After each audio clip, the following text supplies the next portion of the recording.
Hello everyone, स्वागत है आप सभी का कॉम्पिटिटिव एकेडमिया में।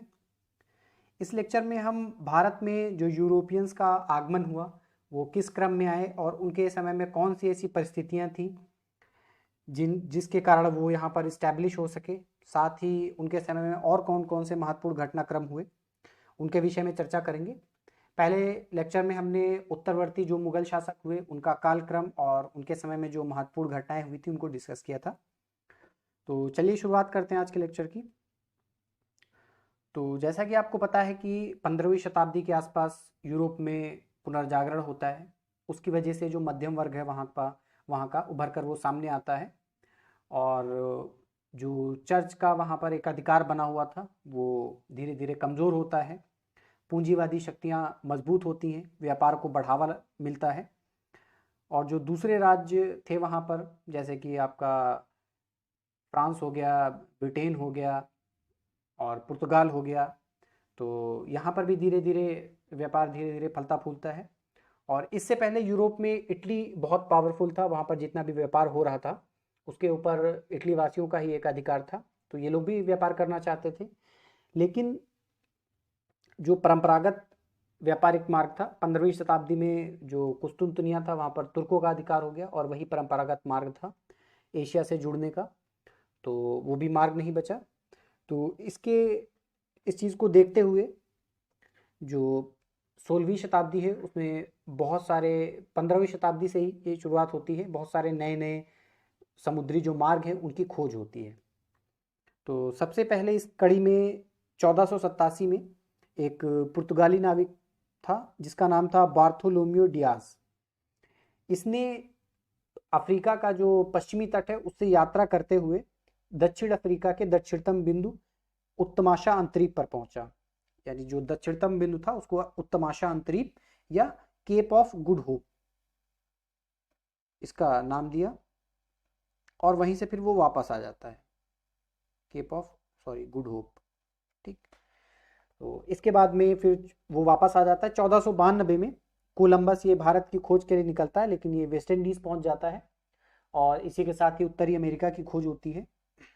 फिर इसके बाद एक दूसरा पुर्तगाली नाविक 1497 में पुर्तगाल से भारत की खोज के लिए निकलता है जिसका नाम था वास्को डिगामा, और ये 1498 में केरल के मालाबार में एक जगह है कालीकट, वहाँ पर एक बंदरगाह था, वहाँ पर पहुँचता है।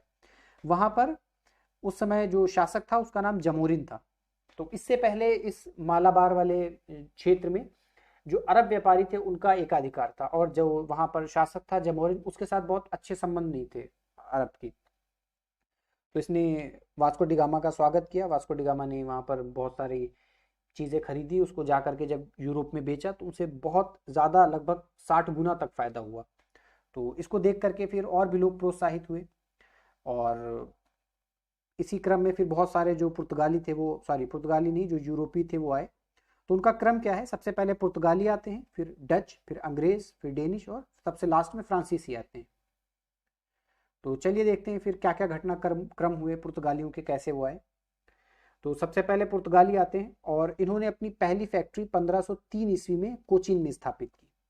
बाद में 1505 ईस्वी में, जब 1503 ईस्वी में ये दोबारा कोचीन में अपनी फैक्ट्री स्थापित करते, इस टाइम भी जमोरिन ही शासक था, लेकिन धीरे धीरे जमोरिन और जो पुर्तगाली थे उनके बीच में संबंध खराब होने लगे थे और अरेबियंस ने तो उनका विरोध किया ही था क्योंकि पहले से उनका एक अधिकार था।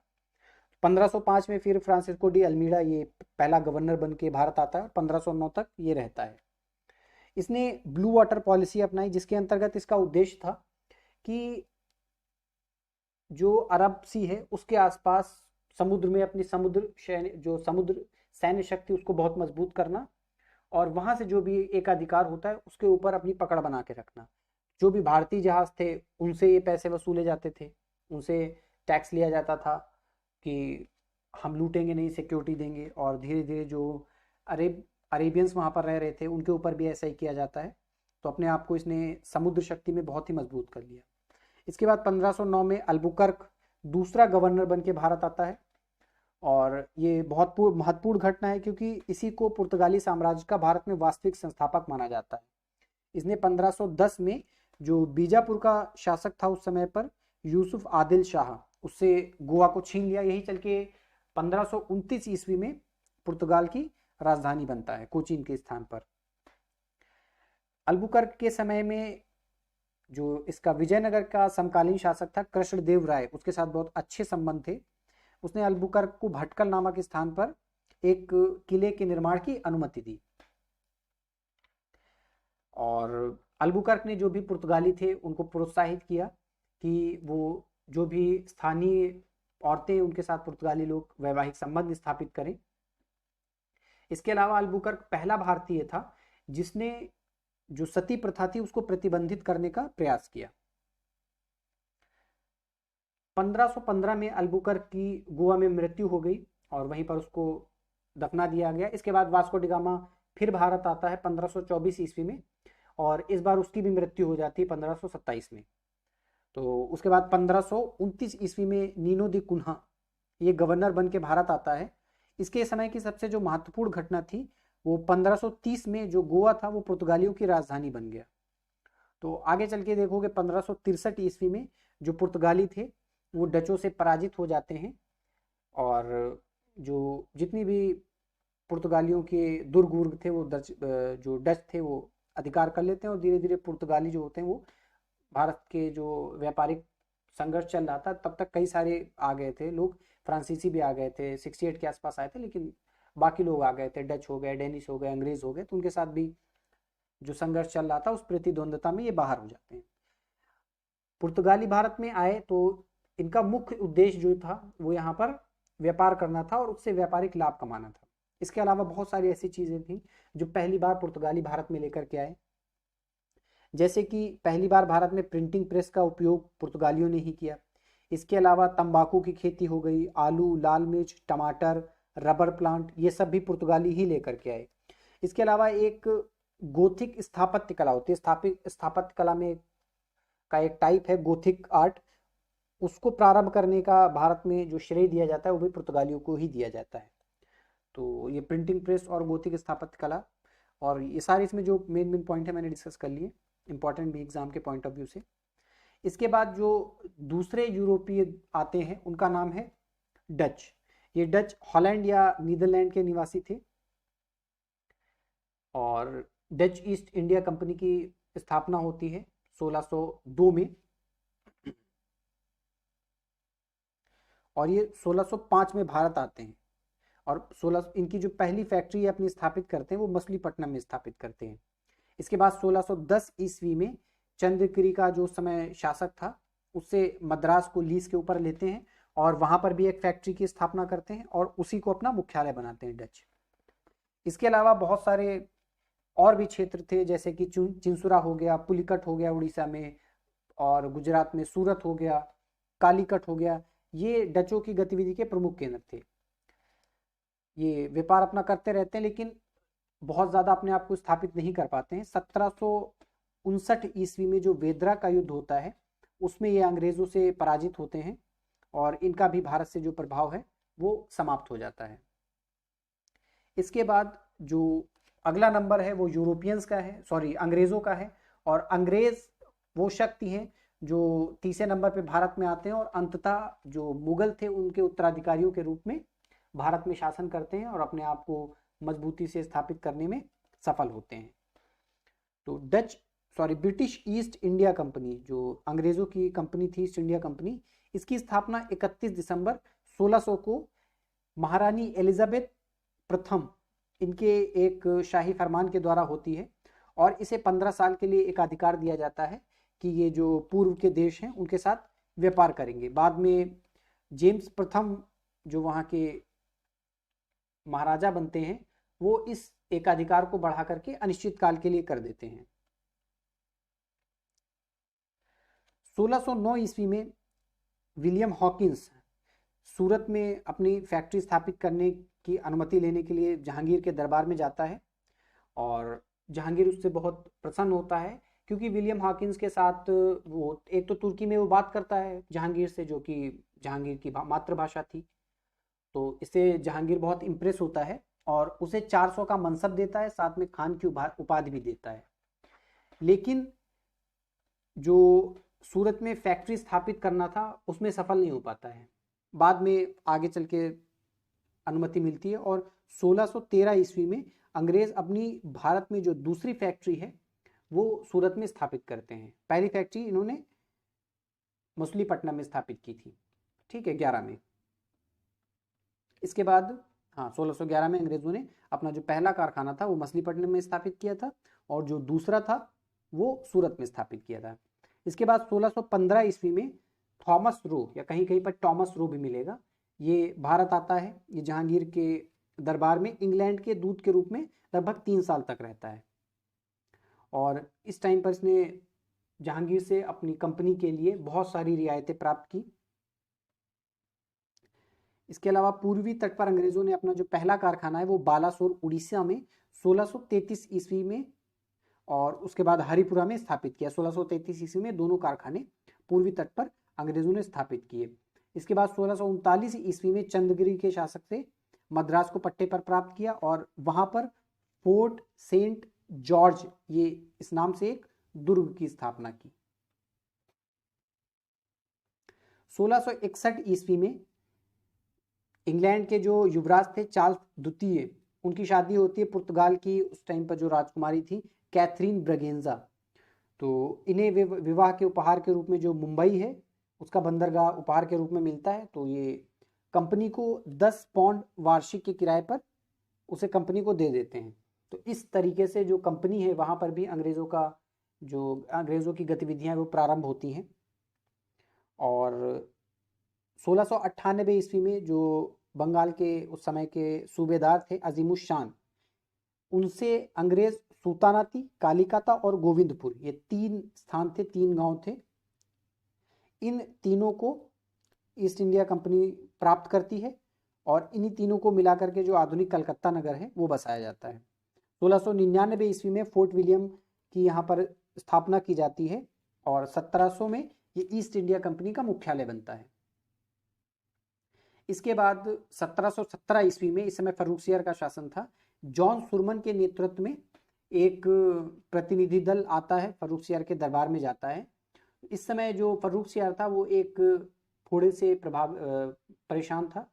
तो इस प्रतिनिधि दल के साथ एक जॉर्ज हैमिल्टन नाम के एक डॉक्टर थे, तो वो उस फोड़े का सफल इलाज कर देते हैं। इससे जो फर्रुखसियार था वो प्रसन्न होता है और कंपनी के नाम एक फरमान जारी करता है जिसमें कंपनी को बहुत सारी रियायतें दी जाती हैं। इसे जो कंपनी का इतिहास है उसमें मैग्ना कार्टा कहा जाता है। इसके अलावा इसको दस्तक भी कहकर पुकारा जाता है। यही आगे चल करके जो बंगाल के नवाब हैं और कंपनी, उनके बीच में संघर्ष का कारण बनता है।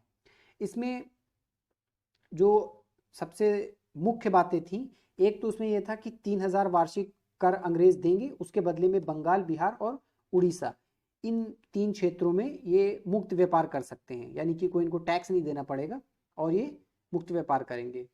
इसके अलावा जो कंपनी सिक्के डालती है बम्बई में, उस समय पर बम्बई था, अभी तो मुंबई है, तो वहाँ पर जो भी सिक्के डाले जाते हैं पूरे मुगल साम्राज्य में उनको वैधता मिलेगी, पूरे मुगल साम्राज्य में वो काम करेंगे। इसके अलावा सूरत में भी टैक्स फ्री कर दिया गया, कुछ वार्षिक कर देना होता था, उसके बदले वो टैक्स फ्री सूरत में भी व्यापार कर सकते थे।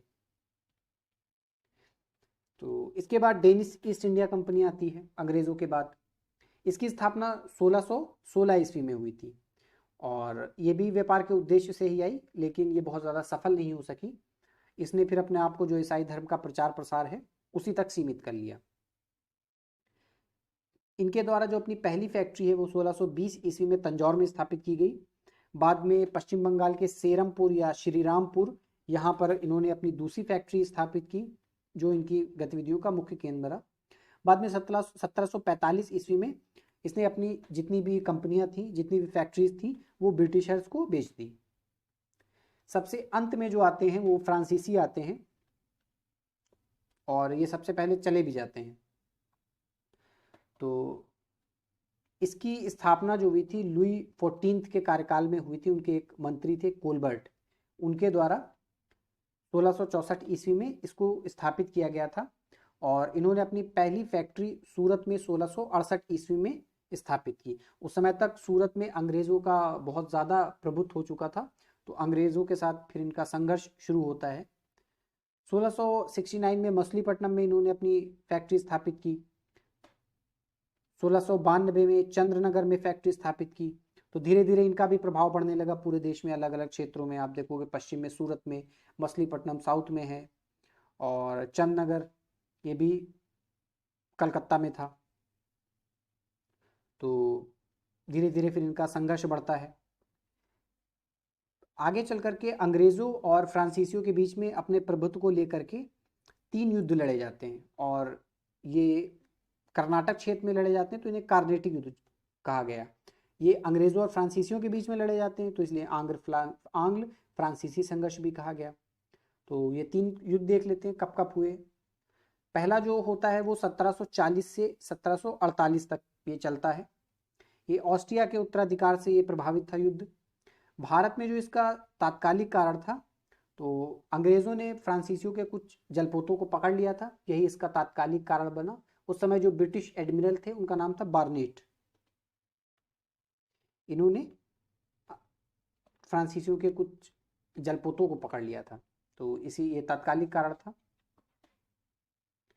बाद में इसमें जो है फ्रांसीसियों का पलड़ा भारी रहता है, और जब ये युद्ध समाप्त होता है तो एक्स-ला शापेल की संधि के अंतर्गत ये युद्ध समाप्त हो जाता है। एक्चुअली में ये संधि जो हुई थी यूरोप में हुई थी, और यहाँ पर भी इसी के अकॉर्डिंग ये युद्ध विराम होता है। इसके बाद जो दूसरा युद्ध था, बहुत ज़्यादा समय तक वो संधि चलती नहीं, 1751 से लेकर के 1755 तक दूसरा चला, 51 में शुरुआत हो जाती है इसकी। 1748 में जो हैदराबाद के उसमें निज़ाम थे आसफ जाह निज़ामुल मुल्क, उनकी मृत्यु हो जाती है। तो उनके 2 पुत्र थे, मुजफ्फर जंग और नासिर जंग। तो इन दोनों के बीच में वहाँ पर उत्तराधिकार को लेकर के संघर्ष होता है, और उसी समय कर्नाटक में भी अनवरुद्दीन और चंदा साहब, इनके बीच भी उत्तराधिकार को लेकर के संघर्ष होता है। तो जो फ्रांसीसी थे उस समय, फ्रांसीसी गवर्नर डुप्ले था, इसने हैदराबाद में मुजफ्फर जंग का और कर्नाटक में चंदा साहब का पक्ष लिया। तो मजबूरी में जो क्लाइव था उसने नासिर जंग का हैदराबाद में और अनवरुद्दीन का पक्ष यहाँ पर कर्नाटक में लिया। दोनों में जंग होती है, जिसमें डुप्ले का पलड़ा जो था वो भारी रहता है और वो पराजित कर देता है। लेकिन इस समय देखोगे तो जो डुप्ले के नेतृत्व में फ्रांसीसी शक्ति थी वो अपने चरमोत्कर्ष पर थी। डुप्ले ने मुजफ्फर जंग और चंदा साहब को अंबूर के युद्ध में, डुप्ले ने मुजफ्फर जंग और चंदा साहब के साथ मिल करके अंबूर का युद्ध हुआ था, द्वितीय कर्नाटक युद्ध के एक पार्ट के रूप में, उसमें अनवरुद्दीन की सेना को पराजित किया। इसके बाद अनवरुद्दीन का जो पुत्र था वो कर्नाटक की राजधानी जो अर्काट थी वहां से भागकर तिरुचिरापल्ली की ओर जाता है। पीछे पीछे डुप्ले भी जाता है, और इस समय जो अर्काट था वो खाली हो जाता है। इसको क्लाइव इस चीज़ का फायदा उठाता है, इस स्थिति का, और अर्काट के ऊपर घेरा डाल देता है और अर्काट के ऊपर अधिकार कर लेता है। तो इसी के साथ फिर जो फ्रांसीसी शक्ति थी वो, उसका जो एंटी क्लाइमेक्स होता है यहीं से शुरू हो जाता है। इसके बाद 1758 से लेकर के 63 तक तृतीय कर्नाटक युद्ध होता है। यह संघर्ष जो यूरोप में ऑस्ट्रिया और प्रशा के बीच में सत्तवर्षीय युद्ध चल रहा था, उसी का परिणाम था इंडिया में भी। 1556 से लेकर के 63 तक ये यूरोप में सत्तवर्षीय युद्ध चला था। इसी के क्रम में एक 1760 में वांडीवाश का युद्ध लड़ा गया, और इस युद्ध में अंग्रेजों ने फ्रांसीसियों को बहुत बुरी तरीके से पराजित किया। इसी के साथ ही जो फ्रांसीसियों का भारत से प्रभाव था वो समाप्त हो जाता है, और अंततः एक अकेली शक्ति के रूप में जो अंग्रेज थे वो भारत में स्थापित हो जाते हैं। इसके बाद भी धीरे धीरे करके डचों को बाहर किया, पुर्तगालियों को बाहर किया, क्योंकि ये तो सबसे पहले ही बाहर हो गए थे। लेकिन अंततः ये सबसे जो पावरफुल एनिमी थे अंग्रेज़ों के, या इनके कॉम्पिटिटर थे, वो फ्रांसीसी ही थे। तो इनको बाहर करने के बाद फिर धीरे धीरे वैसी स्थितियाँ बनती हैं कि बाकी लोगों को भी धीरे धीरे बाहर कर देते हैं। तो इस लेक्चर में इतना ही है। आगे लेक्चर में हम देखेंगे कैसे ईस्ट इंडिया कंपनी ने बंगाल पर एकाधिकार किया और कैसे अपने आप को इस्टेब्लिश किया। तो चलिए मिलते हैं अगले लेक्चर में। आप लोग चैनल को सब्सक्राइब करिएगा, वीडियो को लाइक करिएगा, शेयर करिएगा, और अगर आपका कोई सुझाव है तो कमेंट बॉक्स में ज़रूर बताइएगा।